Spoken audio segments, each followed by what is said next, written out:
Welcome to Project Serum, where we are committed to helping you learn more about the foundations of decentralized finance and blockchain technology. Remember to click the subscribe button and turn on your notifications to follow us for all things DeFi and to learn more about Project Serum's faster, cheaper, more powerful decentralized exchange.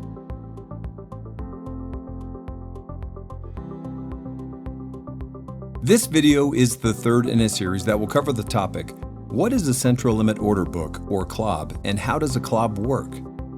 In this specific video, we're going to cover how a CLOB works and see an example of a CLOB in action. The process in which a CLOB matching order works is simple. As we break it down, it's important to note that all these steps are actually happening in real time.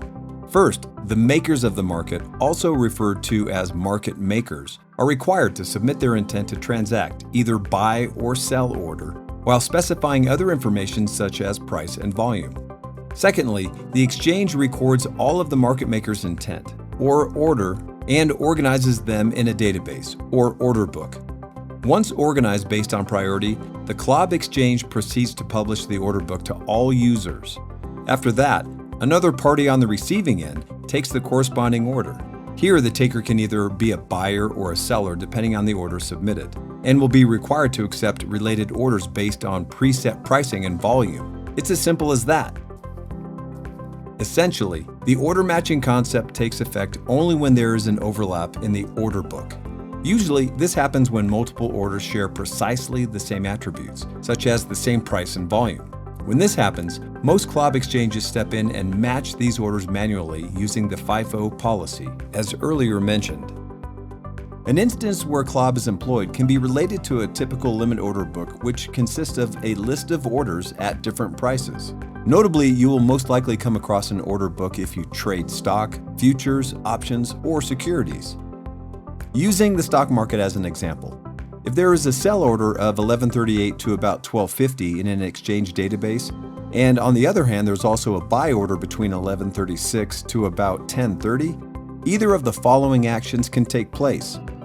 If multiple shares are offered at either sell order price, then a taker, i.e. a buyer, can buy multiple shares at the corresponding prices. If multiple shares are offered at either buy order price, then a taker, i.e. seller, can acquire the bids at corresponding share prices.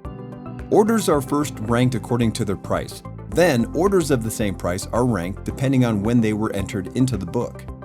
When a new order can be matched against an existing order, it gets executed. Otherwise, the new order enters the database and waits for another order to offset it.